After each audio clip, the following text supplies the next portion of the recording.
This is the devastating reality facing surrogates in Ukraine as the war rages around them. Watching helpless from afar are many Australian couples who hired Ukrainian women to have their babies. Look, we've got surrogate mothers in bunkers right now. We've got babies in bunkers underground. We've got many who've tried to evacuate surrogates to safer areas. Many of these families are really emotional. They're scared. We liked Ukraine because the surrogate gets really looked after, and also the surrogate mother's not on the birth certificate. We're the first people on the birth certificate.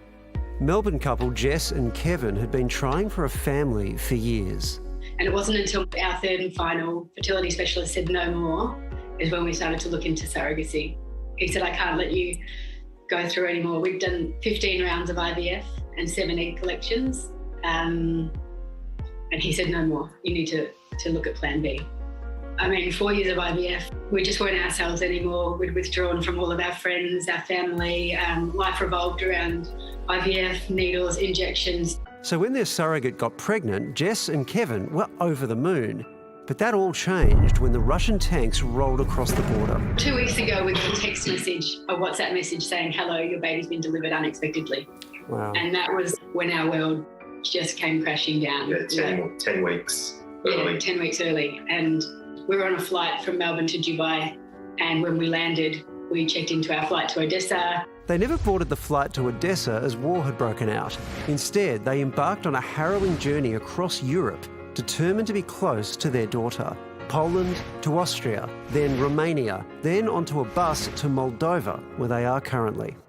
So there's so much that must have been going through your minds at this point. I mean, little baby Alba has arrived. On top of that, Alba's premature, and then she's in a war zone. Each of those things individually is crazy. Then you throw, combine the three together and it's an absolutely impossible situation. Like every day we wake up and we're like, do you think we're going to meet our baby today? Our priority is her health and safety. Like that's all we're concerned about. If we have to go in there and get her, we will. You're talking about a war zone here. I can't imagine what it's like to be in your sort of situation. Absolutely petrifying. We are so scared every day we wake up. We have no idea how long this war is going to go on for. I mean, there's so many unknowns here. Are you prepared for how long you might be waiting on the border? No. We just want to get to our girl.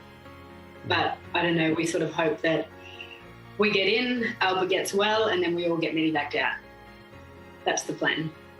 I have to say I'm blown away by just how composed you are. What's keeping you going? She is. We just stare at her photo all day.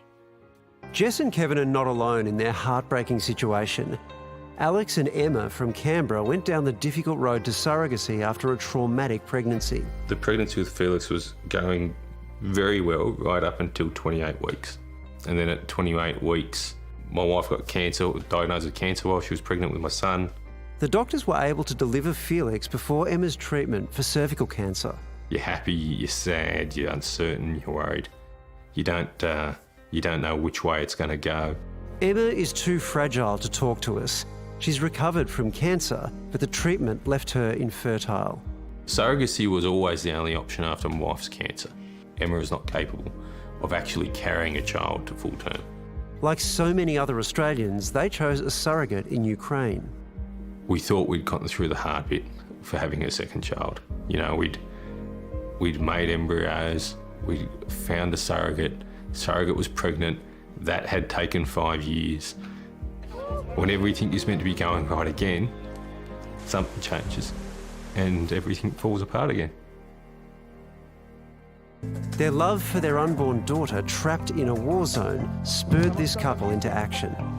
We've spent the last 2 weeks focused on trying to get our surrogate and her children out of the Ukraine and into a safe spot. Our daughter is due in May and our surrogate is currently in Chisinau in Moldova. This has now placed them in a difficult position. If the surrogate births in Moldova, then the Moldovan laws apply, which means that she's the mother of that child and the surrogacy is null and void. I don't know what you do. It's a horrible feeling to know that your child that is about to be born will not be considered your child.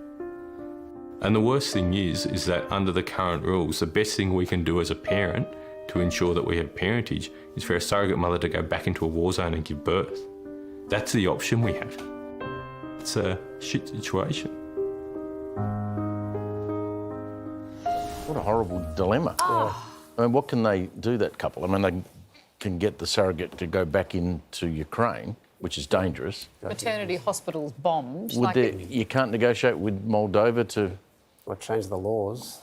have an exception because of a war? I don't know enough about Moldovan politics. I couldn't tell you. But I don't imagine that sort of thing's easy. And who knew Ukraine was such a big place? No.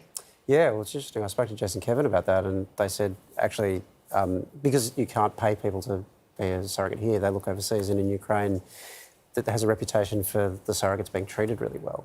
And so for that reason, they were... So it raised the question as to whether we need to look again at the surrogacy laws here. I know they certainly think that. I mean, it's a very controversial issue because once you start paying, it does raise ethical concerns. But yes, this is not a new debate. That has been around for a while. An update on this, by the way. Earlier today, we learnt that Jess and Kevin are now in Odessa in Ukraine with their baby daughter, Alba. So I don't know what the situation is with Alba, how long they'll need to be there, how hard it'll be for them to get out. But again. Imagine how they're feeling right now, just finally having met her. That is very, very beautiful news.